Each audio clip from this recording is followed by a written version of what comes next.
Portuguese and later the British and all the others decided to come and take over Africa.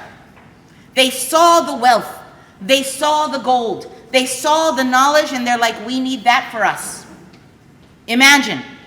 And for 400 years they battled until they finally colonized Africa. But do we learn that there was ever a civilization? Do we learn about anything other than Egypt where there was some white blood mixed in? No. We don't learn about these things. SubhanAllah. We do not learn. European colonialism was, compared to other factors, it calculated that according to their estimates, differences in economic institutions account for about 2/3 of the differences in income per capita in the world. What does that mean? That means 2/3 of the economic wealth in the world is a result of colonialism, of being colonized, of having this up and this down. It's all a result. And they can't stand it when any nation that is not white gets up there. Any nation that is not a white nation has to be fought if they get too many weapons, if they get too good of an army, if they get too much economic success. These nations either have to be held or they have to be what? Destroyed. They have to be destroyed because only the white nations can have superiority. When you take a look at first world versus second world versus third world, take a look at the countries.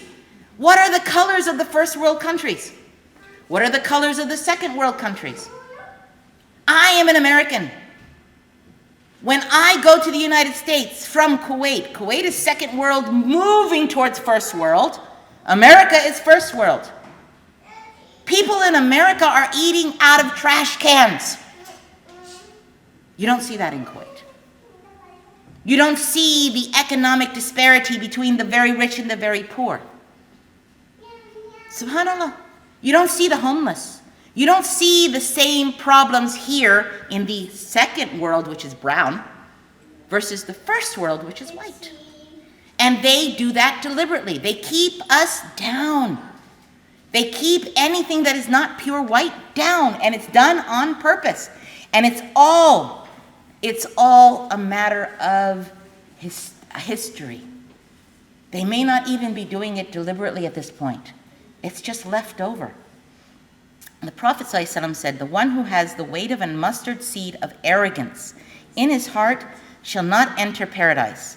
They, the companions, said, verily a person loves that his dress should be fine and his shoes should be fine. He, the Prophet ﷺ, remarked, that is not arrogance. Arrogance is rejecting the truth out of self-conceit and having contempt for the people. There's a lot of arrogance within us that we don't even recognize.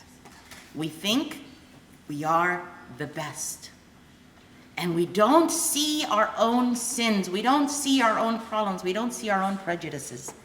We have to read, learn. Allah subhanahu wa ta'ala, what is the first thing He said? Bika alladhi khalaq. In the name of the Lord who created you. Allah created us. And He told us, read, learn, get knowledge. Be a person who knows right from wrong. And let's get past that which was put into us. We see the impact today in racism, which is overt and subtle. We have both kinds. Women's rights, marriage. How many times does somebody go to a family and like, oh, no. You know, we have friends who are black. We have, we're okay with black people, but we don't marry black people. No, this is not right. Societal separation like apartheid, intellectual suppression, psychological issues, self-worth, self-confidence based on the fact that I'm not white enough. Economic issues like critical race theory, even zakah. It's a matter of divide and conquer.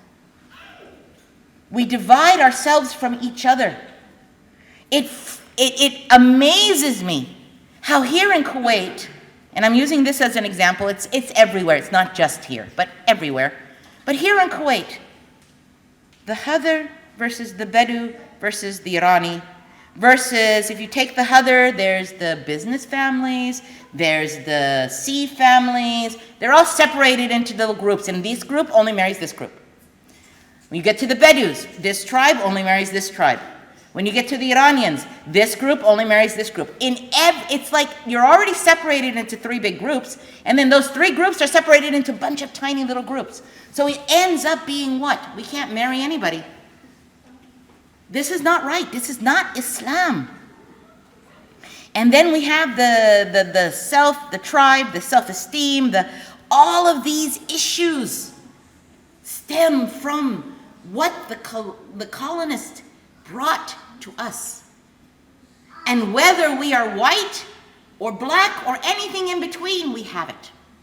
We have it in ourselves, we have it in our families, we have it in our societies, and we need to work past it.